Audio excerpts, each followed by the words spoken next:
Even if you do have ambitions to travel, everyone will tell you do your exams. Smarter than my ancestors in thinking that can't prove there's a God. It goes deeper than that. Do you think you have faith in your project and you feel like you're meant to be where you are currently? It's such a contentious subject and so terribly misunderstood. It's a whole rabbit hole that you need to go down. Do you think all religions point to the same thing? If you have the mindset that you can overcome anything and whatever is going to happen is meant to happen, then you'll be fine. Hello, Rob. Well, John. So, I've been watching your content for a while, Rob, and I see that you're currently living in a tent. I see that you're walking upstream with very large boulders, barefoot. Yes. We've had to fix the road where we are. There's no access to our site at the minute. Well, there is now that we fixed it, but before that, the river washed away our bridge. Ah, there are problems I'm not familiar with. I won't lie. Yeah, right. I live a privileged lifestyle. Yeah, well, I mean, I consider myself quite privileged as well, but just the geography of where we are is pretty intense with the weather. It's rainy season now in El Salvador, and we had a week-long tropical rainstorm, so the little because I'm in a pretty rural area. In the grand scheme of things, it's not far from the main tourist town in El Salvador. It's only 2 kilometers, but it's up a back road that no tourist would ever really go up. Just to give context, last year, myself and some friends bought a field there, and that's why we're living in tents. We're trying to develop a hostel. We're figuring things out as we go along. Like we're never going to start construction until we saw the rainy season, and now it's here. We're just observing and we're trying to plan ahead, because the nature of our site is it's a bit of a valley, so all of the rain it forms a bit of a river when it rains heavy, and that goes straight through our property. So we have to plan in advance of how we're going to construct. So that's what we're doing now, is just observation. And yeah, like you said, the bridge, that there's 2 ways to get to our site. So there's 2 roads, and the first road there is about 10 square meters of quicksand there now, because there's a water berth, so that road is unpassable. Like a horse got stuck in it yesterday, where the soil was up to the horse's neck. And then the one that you saw in my story was the bridge, which goes over the river, and that got washed away in the heavy rain. So we repaired that just by a few lads in the community gathered together, and we just put down as many stones as we could to make a makeshift road. How did you get the idea to build a hostel? So the idea came from my first backpacking trip that I did solo back in 2018. I actually stayed in a hostel in Colombia called El Rio Hostel in a small little town called Burrataca, and it's built on a river. It was basically... It's taking its toll. It was basically the best month of my life, because the fun just didn't stop. It was just brilliant, and it was idyllic, and ever since then, I always wanted to create a similar space. So somewhere for people to come through for a couple of days. They might not necessarily leave the property. Like, there'll be entertainment, food and drinks to keep you satisfied for as long as you wanted to stay. So that was kind of the inspiration. And yeah, then turn that into a reality is another story, because obviously you need funding. I spent basically the whole of the pandemic in Australia. So from 2020, I got there in 2020, January 2020, just before it all kicked off. And I stayed until mid-2022. And I basically saved up as much money as I could during the whole pandemic. And then I left Australia with like a reasonable amount of money to invest in this project. But it's nowhere near enough to do all that we dream of doing. So we still haven't crossed that bridge. But at least we've bought the land. So there's a few of us involved. We've all pitched in. But yeah, it's we're making it up as we go along, basically. So the documentation is kind of part of that. So I was speaking to the owner of El Rio. Like, I had a video call with them last year when I was telling him about the idea. He basically said that when they were building El Rio, it was mostly done by volunteers. So people just come and chip in like a few hours of work a day in exchange for somewhere to stay and a nice vibe at the time. So we're going to aim for something similar. You might have an electrician pass through, or a plumber, or a civil engineer, or whoever it might be, and they're happy to lend a hand, because if you create a nice vibe, people are going to enjoy staying there. So how did you remain so steadfast on your vision? Like you said, you first got this idea in Colombia, and then you stuck with it. Well, I didn't it's been 6 years since I was in Colombia. It kind of just happened. It was always in the back of my mind rather than the front of my mind, And then, having left Australia, having saved up a good bit, I was working in construction and in the mines and stuff. So if you put your head down and you don't spend your money foolishly, you can save money over there easily enough. So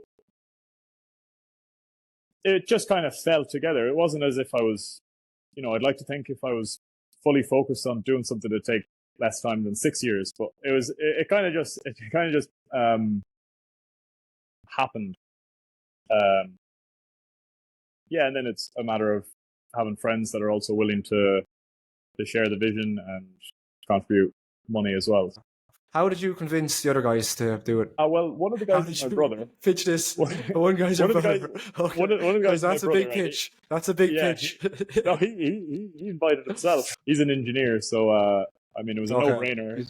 He's done a similar amount of traveling over the years and whatnot, and he's older than me, so he probably has a bit more sense. So it was, I think it just made sense. He had, similar ideas. It's a very common goal for a backpacker to go on a trip and come back with the idea of, I'd love to build a hostel. Like, you hear it all the time, but it's another issue altogether of actually doing it. So, and we're at the beginning of our journey, so we just have to keep going now with the same, don't lose the momentum, I guess. It's very cool. So, you're obviously kind of, if I had to guess, I'd say you're a very intuitive person. Would you agree? Yeah, I wouldn't disagree. Fair. What do you think of the phrase, what's for you won't pass you? That's 100%. I go by that. You believe it? That was my granddad's expression. He used to say that to my mother. My mother used to say to me all the time, what's for you won't pass you. Yeah, so definitely. Do you think you've great faith in your project, and you feel like you're meant to be where you are currently? Yeah, I'd say so. Do you think that stood to you in the past 5 or so years? Because I've seen a few of your videos, and it seems like you've had pretty adventurous, kind of crazy times. And do you think that kind of mentality has stood to you for your happiness? And yeah, I would say so. Yeah, definitely having a positive mental outlook is crucial, and that expression, "What's for you won't pass you," just teaches you acceptance at its core. So that would be ingrained in me since a child. So I would definitely attribute that attitude to the ability to just go, because to go on an adventure, you have to accept that stuff is going to go wrong and you're going to have to overcome. But if you have the mindset that you can overcome anything and whatever is going to happen is meant to happen, then you'll be fine. And then I'd say that's stuck with me. It's funny he said that. But I think acceptance is a big thing for one's well-being and your outlook in life. And I often heard that phrase before, what's for you won't pass you, and I would have kind of thought it's kind of mumbo jumbo, but I think in recent years kind of see the wisdom in it. So I think I mentioned to you before that I've been following you on social media for a while. What made you decide to build a personal brand? So it's been something on my mind for a long time. So like I said, I left college in 2018 and I went traveling, did a couple of years backpacking, and I worked in Spain, working wherever I went, in bars, and as a taxi driver. I did all sorts of random jobs, but it was never remotely. So it was always something on my mind when I was in Australia that I need to figure out a way of earning money without independent of my location, because I like to travel and I don't usually like to. Yeah, I'd like that freedom. So it's a common goal, and because I didn't have any skills that I could directly apply I just decided to go down the content creation route because one, we're going to need content for the hostel business, which I knew we were going to be doing. And two, because it gives you that optionality to, if I can keep growing my page, I should be able to generate a revenue, like be it collaborating with brands or, I could come up with my own online products like an ebook or, just, it's just, there are ways to do it. But I haven't fully focused on monetizing the following yet because I'm more focused on the hostel, and you need to grow because you can lose followers just as easy as you gain them if you start putting up content that people aren't interested in, which is something I've learned to just not really care about, because if you're trying to please everyone, it's not going to work. So if somebody's so fickle that they're going to unfollow you from one story, then they were eventually going to unfollow you anyway. So you just don't need to worry about that. A wise approach. It's definitely it's not. I think I would consider myself having been lucky, but then when I look back, luck is a matter of consistent effort. So I was putting up videos pretty much every day when I left Mexico, and then one of them just went viral. I was so surprised. It was like my first one to go viral, and I didn't even think it was that good. And then all of a sudden it had like 200,000 views. And then I put up more and more, and then maybe 6 or 7 videos later, another one went viral. And then, so it's not so much about luck as it is consistency. But definitely with the way the algorithms work, the more you post, the better, which is kind of something I don't care so much about now because I don't have the time to make good enough content to post every day. So I'll just post when I have enough content for one decent video, and I'll keep it more steady. Like I'm not in a race to grow the page as fast as possible. It'll be more in my own time. Is it true that you have to post once weekly? I've met people that have worked in Meta, and they say one reel, one story, and one post every day is like what gives optimal. You the best chance. Yes, I'm actually ethically against it. I think people should get off their phones, and I often feel guilt when I make content because I know people are going to watch it, and I'm like, they shouldn't really be watching this. They should be like doing out there living their own lives. But then it's a form of entertainment. But the problem is, and I'm suffering from this myself, you might have a few people that and you really enjoy their content, and that's fine. But the fact that it's on the same app that also disputes all this other nonsense, and it sucks you in, and you can waste hours on it. Like over the course of a week, you can waste. Some people, it's hours in a day, and that's been me in the past. Certain days, the time just disappears, and I think that's ultimately a bad thing. I actually don't like social media, but it's like a paradox. If you want to grow a business, you kind of need it. So I'm just gonna have to. I'm just proceeding the way I'm going, and I had a goal that I would be able to delete social media by the age of 30, but let's see where we go, where we end up. That'll be an ironic milestone when you hit your peak on social media. Well, yeah, I mean, all you want is like you want it's just like I said, it's the revenue stream that I want, and then if I build a hostel and it's successful, then I shouldn't need the social media, but it's a nice backup. But yeah, I think people spend way too much time on social media, and it's really difficult because the apps are so addictive that like it's in everywhere you look. Like children from the age of 4 to adults in their 70s and 80s are all just staring at these screens, and I think we don't know the consequences that will come. Like this is a new phenomenon in the last 10 years. Yeah, we don't know the long-term consequences. And I think I would be very worried of what they might be.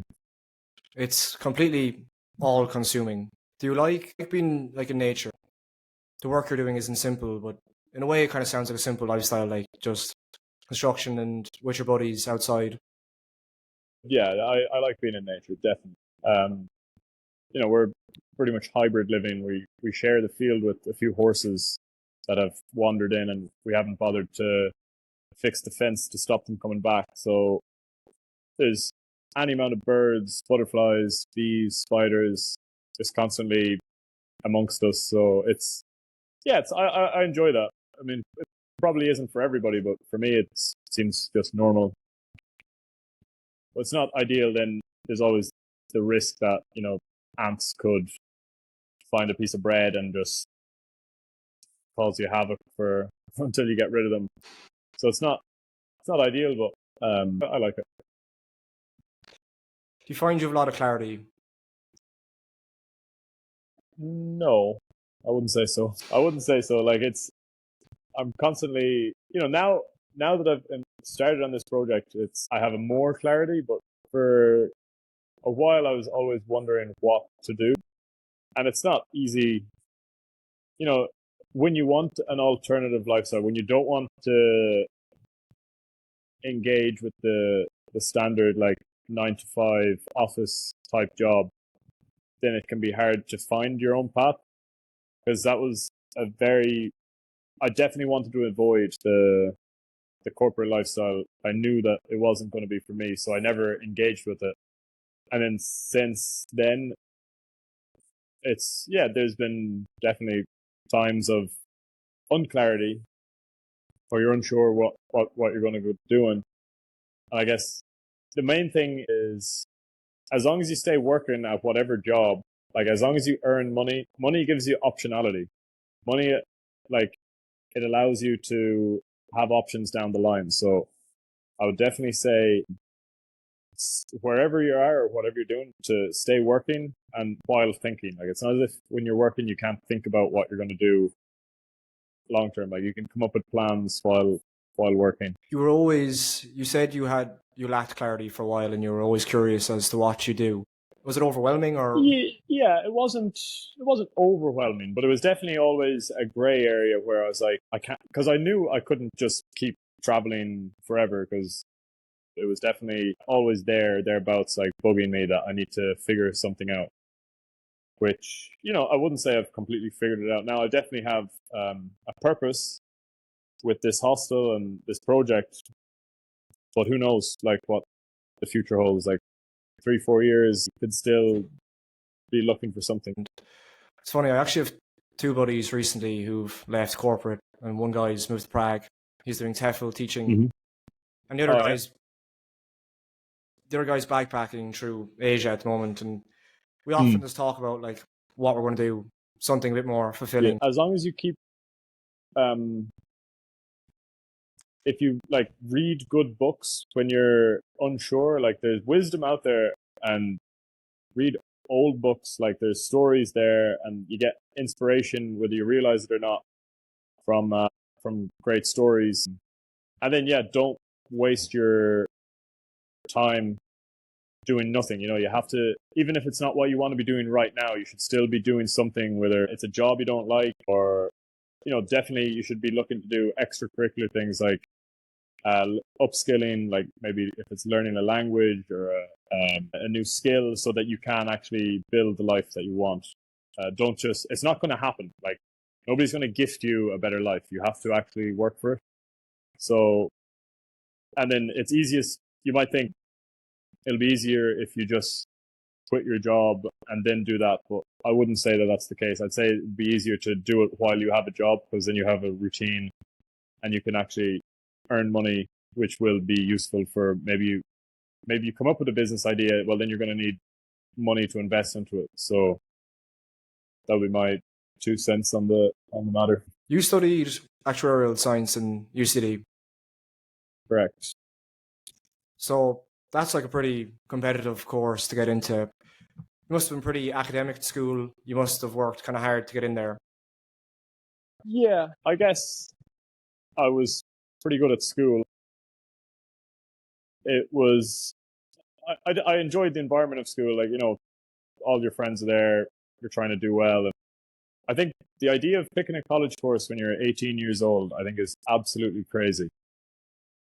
No life experience, just doing something that you think you might enjoy when you're an adult is, I think it's ridiculous. I think to go, I think it should be compulsory to do some sort of travel or vocation or volunteering before making that decision, because you're just a child basically making a decision that impacts the rest of your life. So I don't regret doing actuary. I made some of my best friends in the course, and had a great time in college. But in terms of the content of what I was studying, I really didn't have any interest in it. But a lot of my friends did go on to do actuary, and now they are fully qualified actuaries, and they've got a pretty nice lifestyle. It's a well-paid job. And is it funny when you go back home and you meet your buddies, and they've been working for the past 5 years in finance, and you've been kind of traveling, doing these various jobs in various different countries? Yeah, it's pretty funny meeting them, to be honest. Like, we've definitely, since graduating, we've just gone on opposite paths, which is, I mean, it was funny how it worked out, because with the whole exams, the lads did all of their exams during the pandemic. So it was kind of, they were all locked up anyway, so it's kind of an ideal time to be doing exams.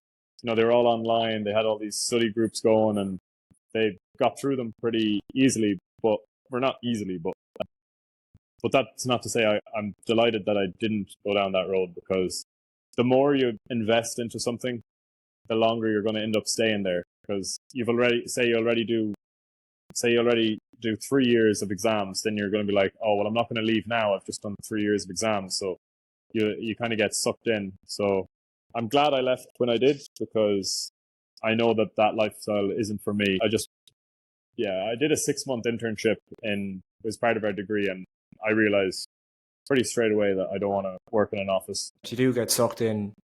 And even if you do have ambitions to travel, everyone will tell you do your exams, do 2 years, and it's a trap. But I mean, some people like that. Some people, well, the whole point of it is job security. Like, an actuary is never going to be out of work, so they'll never need to worry about that for the most part. Have you met very alternative people traveling? I've met my fair share of hippies and fairies and bushwooks and goblins and whatnot. Yeah, same here. I was actually in Guatemala. I was backpacking last year, and I was in Lake Atitlan.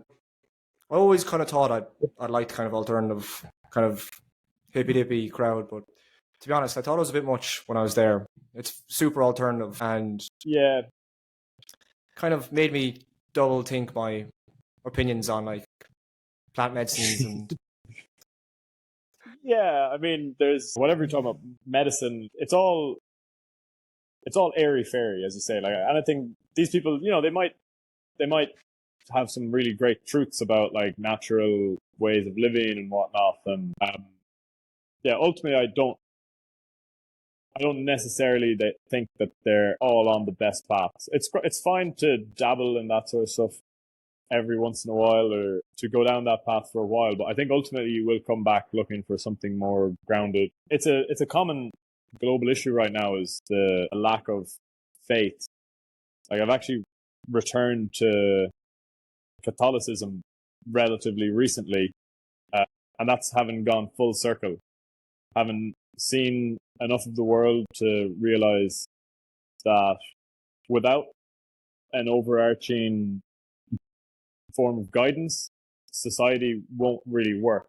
You might think that you're smarter than society, and that you've got your own sets of values and your own way of doing things. That might work for you, but for society as a whole, I don't think it would function that well without religion, because there's too many different ideas, and it's I'd rather, like, and whether you like it or not, like, in Ireland you're a Christian, like you're brought up, most of us are Catholic, and we have all those values ingrained in us at a subconscious level through our parents and our grandparents, and it's been ingrained into us. Like, we live, like, Western values are Christian values, and to try and diverge from that, I think, is a risky road to go down, because you're stepping into the unknown, And while you might have theories about this would be better or that would be better, it's unproven. And yeah, I think Christianity is a positive force.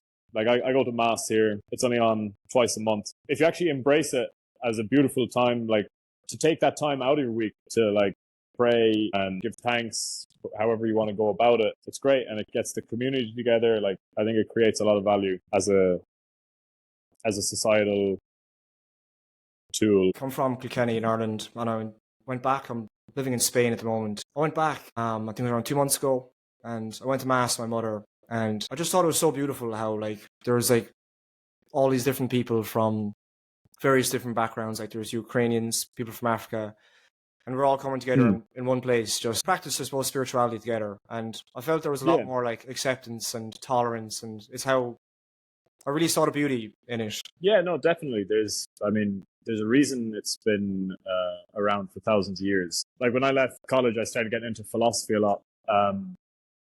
In particular, like Eastern philosophy, and like the Tao and the Tao and Confucius and all them boys. And while I do see tremendous value in those as well, I think the fact that I was raised Catholic, I don't see the reason why I could switch. Although you can take aspects from it. I think it's good to have one thing to fall back on.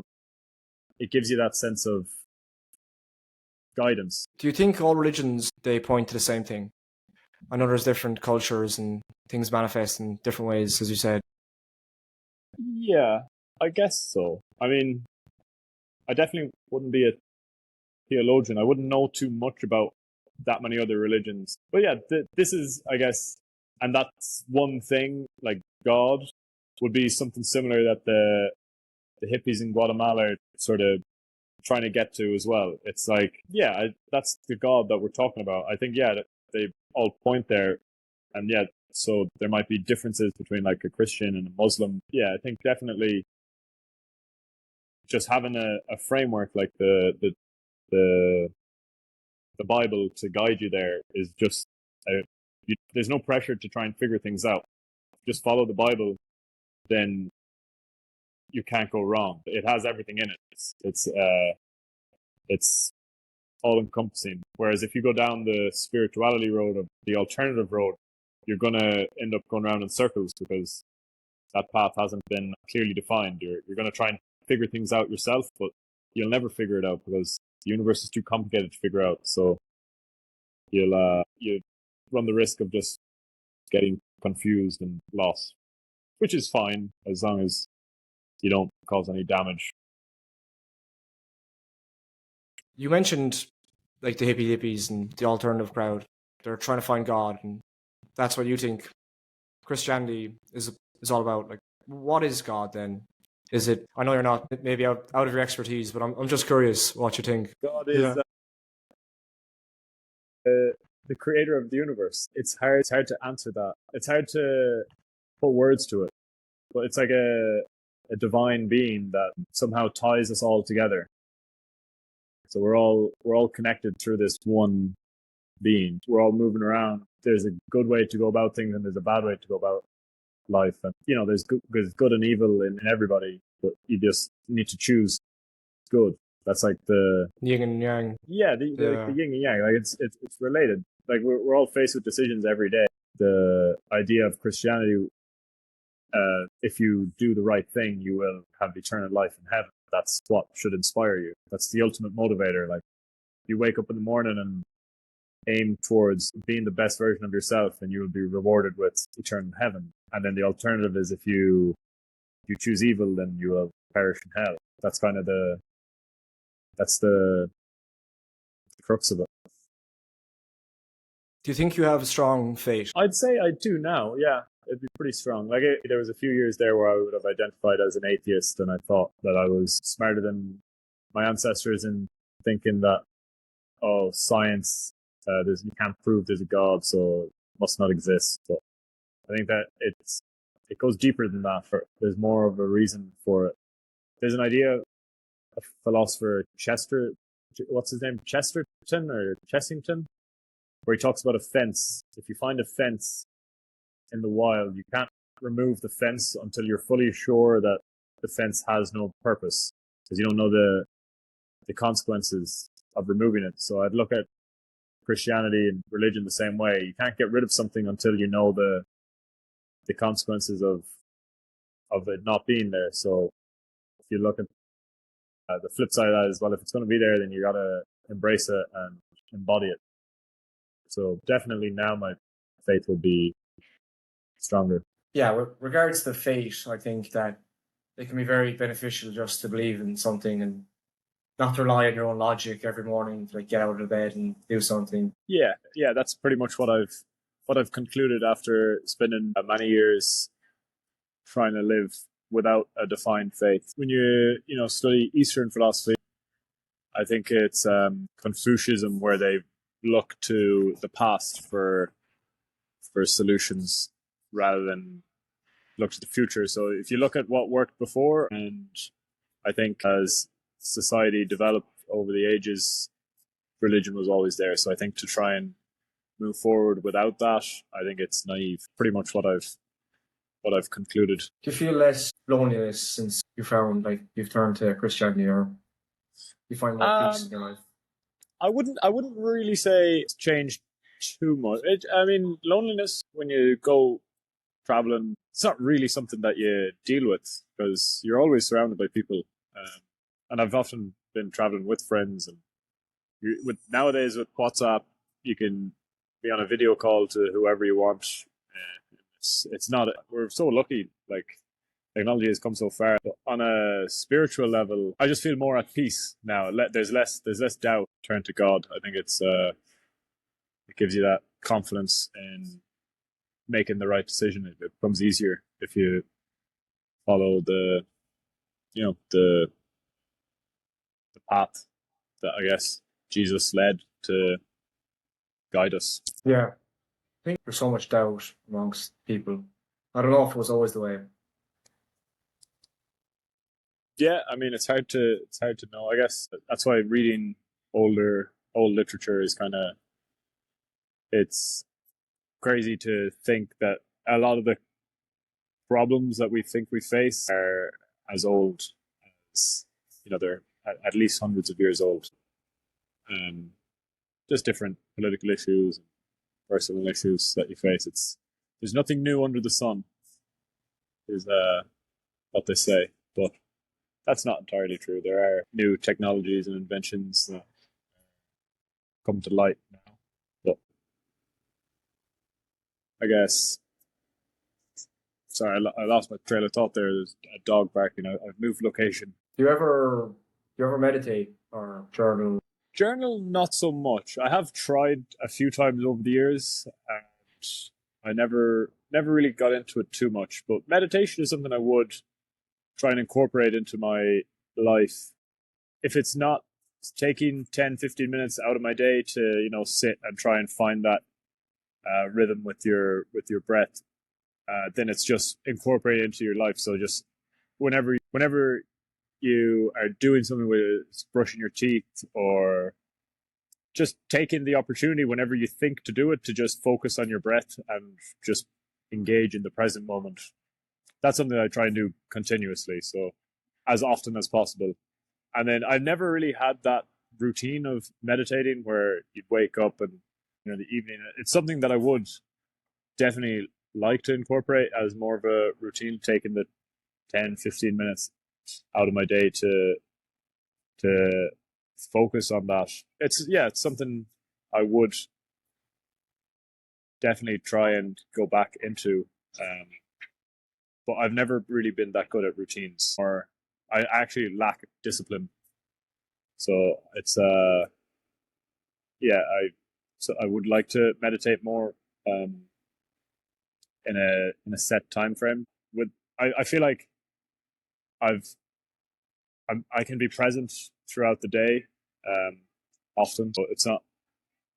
I don't feel like it's something that's lacking in my life, but I do think there would be benefits to taking those 10 minutes to just do nothing and try and zone in on that nothingness. Do you lack discipline when you're pursuing something that that inspires you? Well, it's a combination thing. In the age of low attention spans, I've definitely been affected by that, where to enter the flow state can be much harder now, because you take out your phone, even if it's just make a phone call to a supplier of materials, and then you can just get distracted so easily. It's frustrating. And then with regards to discipline and routines, it's just something that when you don't have, for so many years, I didn't have a routine. Like I worked for myself in Spain, so I started when I wanted. A job is a great way to have a routine, because you will lose your job if you don't show up on time consistently. And it's the same with school. But like in college, there was no one telling you to get up and go to the lectures. So it didn't suit me. I work better when I'm forced to do something. And until now, with this project, I have never really been forced to do anything. So, well, with the exception of working in Australia, I was working like 12-hour shifts. You have to get up, and yeah, then I had routine. But outside of when I don't have like that job to force me to stick to routine, then I actually struggle a bit without some overriding responsibility. It can be a bit of a rut, though, like trying to be too productive and to have the perfect morning routine. Oh yeah, it's whatever works.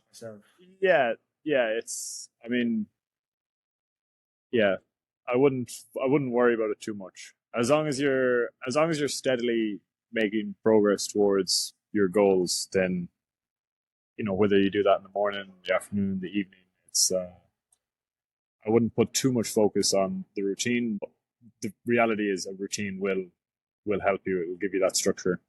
But I guess you just have to be able to stick to it. I think they say it takes about 28 days of repetition to form a habit. There's a brilliant book, Atomic Habits. I think it's a bestseller for a few years. And it actually is, it breaks it down perfectly, like about creating good habits and getting rid of bad habits. It details everything you need to know about creating a routine. And I regret when I first read that book, I didn't actually enact it at the time. Like you should be trying to create your habits while reading the book. But I was listening to it while I was working on a construction site in Australia, so I wasn't really able to take the time to take notes. I would recommend it to people that are trying to come up with a routine. I don't know if you've read it yourself, have you? Yeah, I have actually. It's by James Clear. Yeah. I think, is it? Yeah. Yeah. I think you definitely need to be proactive and actively focusing on your own habits when reading it, which is something I didn't do. But he has all the science behind it in the book, which is useful. What do you think you've any good new habits? Like, if I was to answer that question, I think the best habit I've incorporated in my life, maybe in the last 2 years, would be meditation. That's one thing that's I've really seen benefits from. Then obviously exercise is important, but is there anything that stands out to you in particular? Gratitude, I would say. To actively express gratitude, whether it's just to God, to the people around you, to going out of your way to thank people sincerely, and just being grateful, I think, is definitely a good habit, which, you have to mean it, but you also, if you think about it deeply, then most people have so much to be grateful for, and it will definitely improve your outlook if you focus on the positives rather than the negatives. I write down 5 things I'm grateful for every day. And Really? Yeah. And would you change up the things, or would you reuse things? I literally just blot down I don't try first. I don't think too hard about it. Yeah, whatever comes into your head. Yeah, like sometimes I literally say like I'm grateful that I'm not sick today. Other times when I'm in bad form, I think I wouldn't feel grateful for anything. Maybe occasionally, but I still write things down. Yeah, like on occasion. And it would. I'd say it would automatically just enhance your mood if you weren't feeling your best, and then you start actually thinking about it. Hold on, why do I feel like this? When you have so much to be grateful for. Is that how you find it, or completely? Yeah. Like when you just write it down and you're like, oh, I don't feel like doing this today, and when just the act of writing it Yeah. Makes So me would very you powerful. incorporate journaling into your meditation, or are they separate? Not usually. So I usually just try I usually just try write down what I'm grateful for every morning, and then I write down my top 10 goals for the year every Right. morning. They're not necessarily like materialistic goals. I write down I want to be magnetic and calm. I want to Mm. have self love, Yeah. and yeah, it can be very beneficial just writing it every morning. Okay. Yeah. I suppose. Yeah. That Yeah, would that come from what's that? Think and Grow Rich. Does he focus on that? Have you read that? I've read the start of that. I'm the I've same. only, Yeah, yeah, I read the beginning, but I didn't actually. I never yeah, finished it. I think he had mm, a focus on that. His might have been a bit more yeah, material, but it's the growth mindset that's exactly.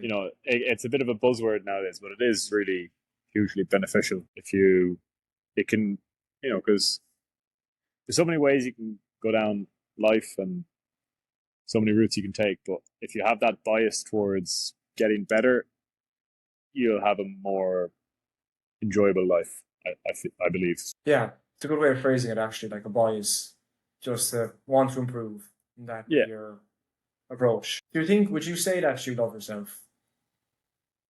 yeah, Is that definitely. some? Does that mean anything to you, or is that kind of just Like I'm definitely very harsh critic of myself. Like, and I put a lot of pressure on myself, and uh, I not all of my thoughts are positive towards myself, but overall, yeah, I definitely love myself. Uh, but yeah, and I try to like I'm not no man is an island, so like I'm a product of my family and wider community, and like it's to love yourself is to love where you come from. It's a combination of your environment also. And yeah, I try and express that whenever I get the chance. what is happiness to you? Happiness really ain't all about what's that? I don't know. Do you like the Fontaines? The Fontaines Fontaine DC. Club. No, that's You a don't know rapper, them? is it? No, Fontaines No. DC. They're a Irish rock band. They're, in my opinion, the best band in the world. They've got a lyric and it's they're honestly for me they are when I listen to them I'm happy. Like it's happiness, comes in various shapes and forms and settings. Like it could be, you know, music, dance, sport, like just social settings, company, and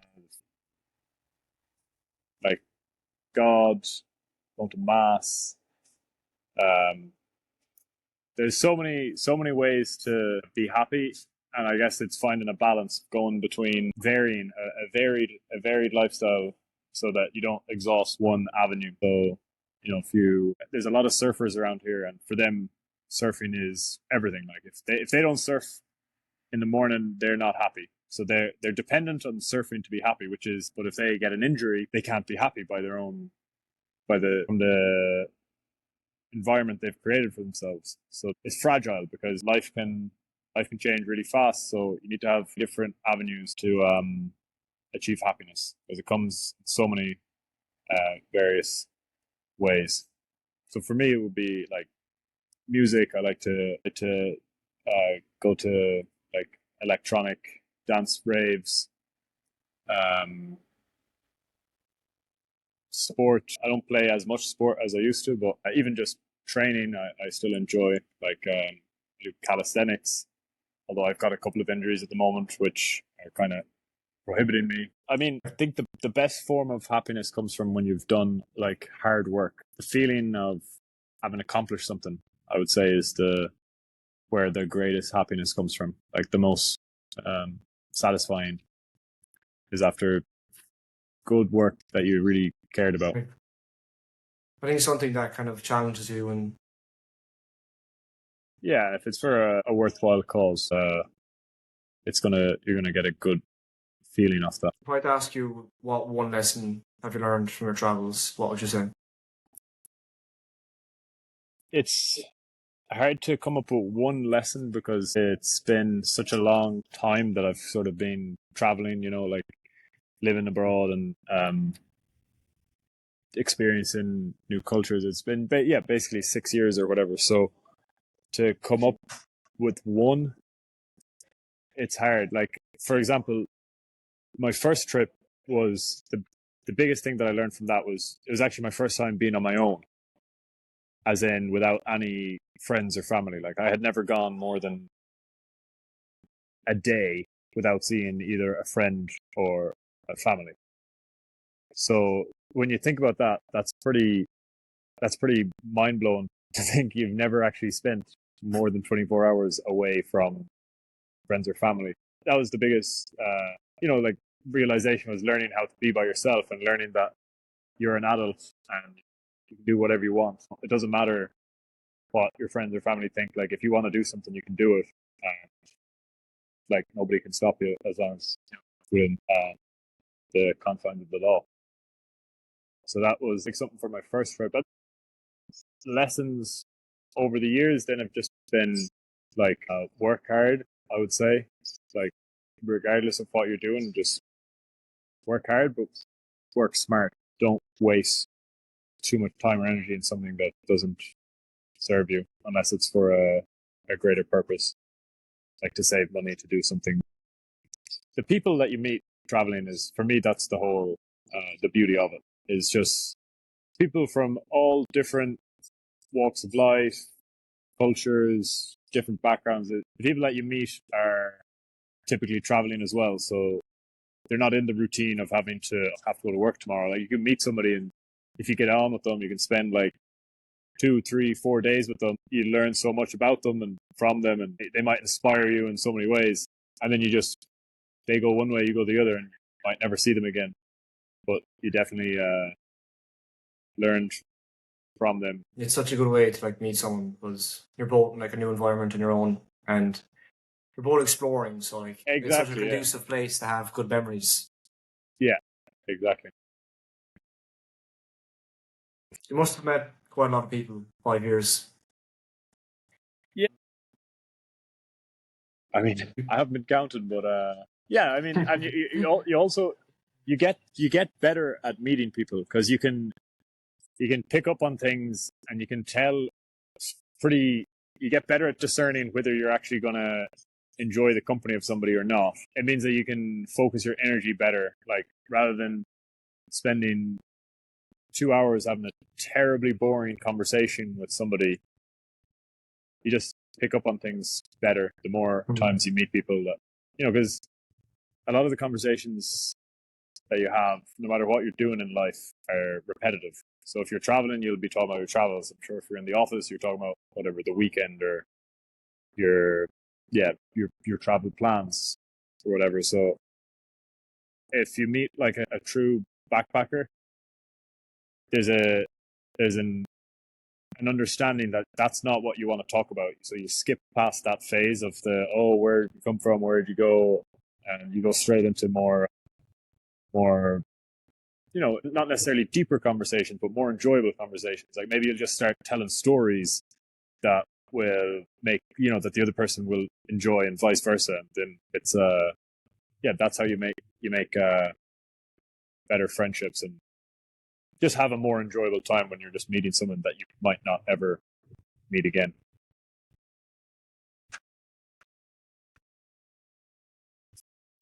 If you move so much, like, it must be very good for your social skills. And you said discerning different people because you meet so many people. But like, if you're on the move, as you have been, traveling to different places, they're doing different jobs, like, that must be like a very invaluable skill that you have.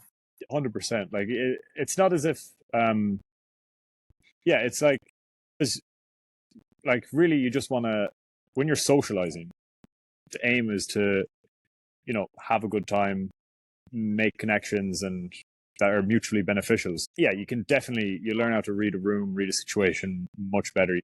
I agree with you with discernment. So yeah, I was digital nomad the past 4 years, and you do just pick up on things quicker. And I think it's because, like, traveling, it's like you're on your own, no strings attached. And yeah, that's it. Yeah, basically. So I have a question from Aziza, she's based in Prague, and she wanted to know, what risk management did you need to do, and what did you need to take into consideration before investing in the hostel business in Latin America?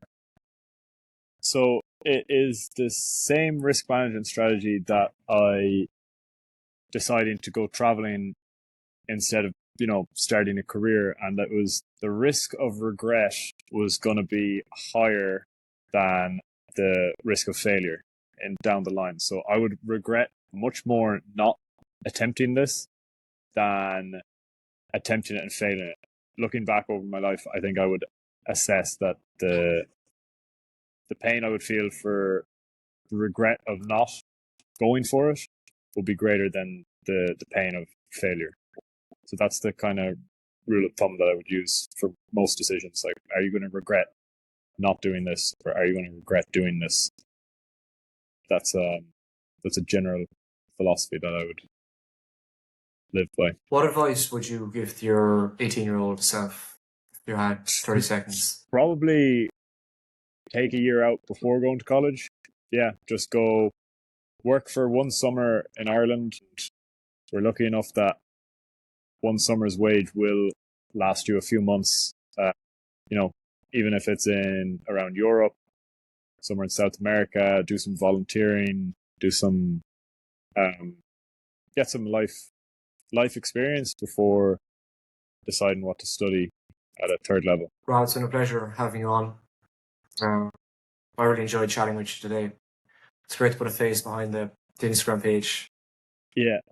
So, yeah, I didn't bring it up earlier because I didn't want to put your listeners off, because it's such a contentious subject and so terribly misunderstood. But if I was to give any advice to anybody at all, it would be to study Bitcoin, because the world is changing. The current system is unsustainable, and Bitcoin is a new invention. It's never been created before. It's a digital property, and it is, I think, the most significant discovery of our time. Like, it's as impactful as the smartphone, and it's a whole rabbit hole that you need to go down. And the sooner you go down, and the sooner you actually understand what's going on with the current money, like the dollar, the whole world operates on a dollar reserve currency, and the potential. And even if the Bitcoin doesn't replace the dollar as the accepted reserve currency, the fact is Bitcoin is outside of the control of central banks and governments. So no matter what happens, if you have your own Bitcoin and it's stored safely in an offline wallet, nobody can take that from you. So it's the most important thing. It's digital property. So we live in a digital age, and this is the first form of digital property, the only form of digital property, because anything that comes after Bitcoin is it's a replica, so it doesn't have the same value. The Bitcoin is the original, and once you understand that, the significance of that, your life becomes so much easier, because you don't need to worry about saving your money. Like nowadays, when you earn money, you have to worry about, oh, will I buy a house? Will that be a safe place to store my money? Will I invest in the stock market? You don't need to worry about any of that, because Bitcoin is your money. And if you have it on a long enough time frame, you don't need you worry about this trying to beat inflation. Inflation doesn't exist with Bitcoin. You get actually deflation. It's world shattering changes that are going to come from this. It's inevitable. So the sooner you actually realize it, the better. And it's not something that you can Google and find out over the course of like 20 minutes looking at it. You need to actually get really into it. First of all, about the current system, and then second of all, about Bitcoin as the alternative to the current system. So there's loads of books that I can link you to, but that would be like my parting advice, is to study Bitcoin, because before you can buy Bitcoin, you have to study Bitcoin. Because if you don't know what you're holding, you're going to get burnt. You're going to make mistakes. So you need to, before you can buy it, you have to understand it, because if you don't understand the significance of what you're holding, it will be lost on you. So that's my 2 minutes over now. Why is it so disruptive? Because it's you say it's the flaws of the current dollar. Because it can't be controlled by the government. That's why it's so disruptive. I have Bitcoin and they can't take it from me. Even if they put a gun to my head, they can't take it from me. Whereas any other form of property rights, if you've got land, the land is subject to the laws of the country. So the money and the state are. So if you've got gold, they can steal it from you. It's physical. This is digital property. It's never been created before. It's an entirely new thing. It uses electricity and the internet. So it's a new invention. It's like inventing the wheel. So it's never existed before, and now it exists. It's mind blowing when you actually understand. Like when you actually, this is phenomenal. Do we not need centralization to like control the prices? Like what happens? Like so, Bitcoin is decentralized. So could it not see hyperinflation or like how do you stop that? Like, well, no. What you would get with Bitcoin is deflation because the supply is fixed. Whatever the consequences of that would be for the global economy, they're not fully understood because of the multiplicative effects of, it's like everything is linked. But at least with the Bitcoin standard, the centralized powers cannot manipulate the supply because that's what happens now with the central banks and the Federal Reserve, who are a privatized. It's not even the government. There's nothing. There's a whole political. We're talking about over 100 years of history about how the Federal Reserve was established, and it's nefarious from the beginning, where the most wealthy people in the world set up this reserve bank, and it's it went on. You have no idea the levels of people talk about conspiracy theories and they get all labeled with the one brush, but this is the truth. It's not as if it's false. This is the truth about where money comes from. It's not it's not just that certain people can control the supply of money because it affects everything. And you saw it with COVID. Like since COVID was an excuse for the central banks to print money. Like everybody in Ireland was getting paid money for nothing. So that money came from, and now we're facing the consequences of all the prices have gone up. With Bitcoin, you can't do that. It's not possible. It's computer code that can't be manipulated. So it's we don't know the consequences, but from my viewpoint, but it's so volatile. Bitcoin, it's gone from 20,000 to 60,000. That's not the. If you zoom out, it's a long-term play. So you've got to know your own personal situation, and you've got to know what your income is and what your expenses are. And you've got to manage your own finances because nobody's going to do it for you. You can't pay people to do it, like personal finance advisors. You can pay people to do it for you, but if you don't, you have to assess your own situation. What are your outgoing expenses? What's your income? And then the surplus, this is the money that you're not going to need in the next 5 years. That's what you save in Bitcoin, and it's a long-term play. So you don't care about the short-term price fluctuations between, and it is cyclical somewhat. But you don't know, is that cyclical nature going to remain, or could break out? And you're right. It is volatile, but it's not volatile over a long time period. It trends upwards. Essentially, the Federal Reserve doesn't have the best interests of the people, or it's controlled by people who are essentially correct. And it's the same. It's the same with the ECB. Yeah. And you think that crypto is no? Don't use the word crypto. Because crypto has so many negative connotations. Because all of these, all the coins that came after Bitcoin, they are destructive. So they've destroyed people's wealth by people creating coins, and then the price goes up, and then they sell them, and then the people that bought them are left holding the bag. So you can't use the word crypto because it's confusing. Because this is such a misunderstood topic for the most people. They don't differentiate between them. So you have to make a clear distinction between Bitcoin and the rest of them. We call them shit coins because that's what they are. They're shit. And so sorry, what was the rest of your question? I just had to make that distinction. Understand.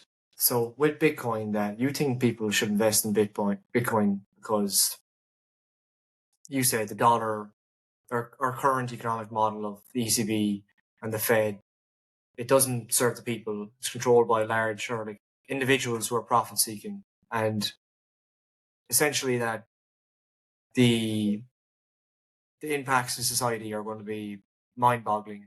It's going to be extremely disruptive in the next 20 years, and people should realize that and invest now. Well, what Bitcoin gives you is it gives you sovereignty. So it gives you the optionality to control your own wealth. Because if you've got money in the bank and the banking system collapses, that money might disappear. You know, there's regulation, and they say it's there, but you don't know what happens in a black swan event. Like let's say there's a lot of war in the world right now. Things can escalate. We don't know we don't know what's coming down the line. But I would see the financial system as fragile, and I would see Bitcoin as anti-fragile, to be honest. I think a shock to the Bitcoin network actually makes it stronger. You mentioned like the main risk is deflation. Essentially, price of Bitcoin drops. Like it's at 60K now. So that's deflation is if you hold Bitcoin, you experience deflation. Everybody else experiences inflation, where things get more expensive in dollar terms. But if you hold Bitcoin, everything gets cheaper. That's what that's deflation. Bitcoin is rising. Yeah, it's relative. Relative to like the value of one. So, for example, now you can buy, for example, one field in El Salvador for 1 Bitcoin. But let's say in 5 years, you might be able to buy 10 fields. So that is deflation. Or in 10 years, you might be able to buy 50 fields. Or, that's very volatile. That's very volatile, like, in the next 10 years. If it's going to increase, like, 1 field, 10 fields for 1 Bitcoin, like, you're predicting the price of Bitcoin increasing substantially. It's volatile. Like, it's positive if you buy now. Like yes. So it's trending. When you price Bitcoin trending upwards. Yeah, and that's just like this is why you need to actually put in the hours to actually study what's going on, because it's not something that you can just get over one conversation. It takes a long time to actually, because it ties in so many different things. It's such a complicated thing. It's like you could spend a full year in college studying it, and then you still wouldn't get to the bottom of it. So, yet it is something that impacts everybody, like everybody, because money is crucial. Like money is a tool that we've developed to exchange goods and services. It's what we use. The money that we have now is impure. Comes from. It comes. I don't think it's good. Like, I think it's a little bit evil, because it's not backed by. Used to control people. Yeah, it's. I don't. It's such a vast topic to get into. That's why I didn't get into it mid interview, because it's interesting though. It's a never-ending rabbit hole. But yeah, that would be my. I burn the ear off everybody that I meet. It's like something that you have to get off your chest, because if something means so much to me, which it does, then I can't say it. Gotcha. I appreciate it. I do appreciate it, to be honest. So, like, just in summary, like, I know it is somewhat accurate.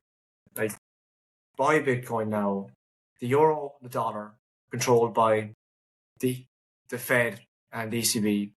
Yeah, they're nefarious, and you think that Bitcoin is trending upwards in the next 20 years, and that it's an egalitarian currency, unlike our current economic system. That's pretty much it. But then, if we were to dig into the knots and the weeds of why it's egalitarian, that would be. Well, it's simple. It's open. No. It's simple. Bitcoin is open source. It's open source, so there are no secrets. There's no secrets. Anybody can read the code. If you understand code, you can read it, and you can see what's happening. Yeah. So, of course, there's bad actors in the space. Like, people can scam your Bitcoin from you. That's why you need to understand it. You need to understand how to protect it, how to store it safely. Like, it's not as if you can go to Bitcoin customer care and and get your Bitcoin back. It doesn't work like that. It's so that's why I said study Bitcoin. I never said buy Bitcoin. I said if you study Bitcoin, okay. if you already know what you have to do. You already know what the next step is. If you learn enough about Bitcoin and the current system, then the rest will take care of itself. Would I be correct in saying like the key component of Bitcoin is that there's only a finite amount that can be mined? So there's several key components. I'm just conscious because I'm on 2% again. Yeah. So there's several key components. They would be, so the whole thing is based off proof of work. So that's how the system cannot be compromised because it uses energy. So it's Bitcoin miners mine Bitcoin. It's bizarre how it works. It'll blow your mind, really. It's the most genius thing ever. But there's trade-offs. So you can't have proof of work. It means is limited in its scalability. So scaling Bitcoin is the next issue that has to be resolved. But why for would now, you need scaling? So that more people can transact on the network. So right now you have to use like basically a layer 2 is what it's called, which is Lightning Network, which is what I use here in El Salvador regularly. I can pay for coffee with Bitcoin. It takes seconds, but it uses a custodian, so it doesn't transact directly on the chain. Okay. So it's all jargon. Like that's why So the main component would be it's trustless, right? So if you're transacting on the Bitcoin network, you don't need to trust anybody. You don't need to trust a bank. You just get the address and you send it, and nobody can stop you. So it's permissionless. So if you're in Is that not Pakistan, a risk, though? Is that not a risk? No, or is that not it's potential risk? It's essential. Like you don't need permission to use Bitcoin. Nobody can take the permission away from you. So that's key. It means it can't be censored. So that's, for me, it's borderless. So you can take your Bitcoin with you around the world, and nobody can know how much you have. Nobody can stop you. It's so powerful, so powerful. Yeah. But yeah, it's like it's not perfect in terms of the scalability. It's like but it's infinitely better than the current system because the current system is so corrupt. Yeah, I can place my faith in Bitcoin. I can't place my faith in anything other than that, because what you're going to place it in: property market, the stock market. There are all these highly fragile things that we've seen with crashes, and all markets all get manipulated. Like it's a dog eat dog world. Like there's huge players like institutional banks that they short sell. The big players in the crypto game. Oh yeah, the market is getting manipulated all the time, but it doesn't affect somebody that is saving in Bitcoin for the long term. Like because you don't say anything about the S&P 500.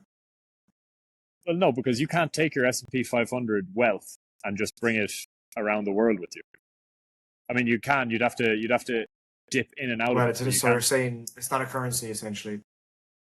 Yeah, whereas Bitcoin is money. It's real money. We haven't had real money since like the gold. Gold used to be real money, and then they stopped using gold as the reserve. So now they're. What does the reserve mean? Like that holds the value. It means because banks, and my phone's about to die, but banks they take money from depositors and they give it to creditors. So they hold the gold for people that have saved gold. They hold that gold. And then for people that need gold, they'll give it out. So they should always have a reserve of money, which used to be gold. And that's how they would bank. And they'd charge an interest on the people that want credit. Whereas now they don't actually hold any reserves. And when people want credit, the bank just prints money. And now they don't even print it. They just add zeros onto electronic balance sheets. It's completely at the discretion of these unelected private bankers, like the Federal Reserve, and then their decisions impact the ECB. And yeah, I don't think that they have the best interests of people in their minds. Is it possible to have like a global recession in a cryptocurrency world, do you think? I don't solve know. that Like issue? You don't know. I mean, I don't know, but the way I'm looking at it is, I'd rather hold Bitcoin over anything else. Got you. Well, I think we lost Rob there. He's based in El Salvador, so yeah, he's limited access to internet and Wi-Fi. Something we take for granted here in Europe. But yeah, Rob, it was great having you on. I'll say thanks to you, even though you're not on the call. Rob is definitely a character with lots of interesting insights. Thanks for listening, folks.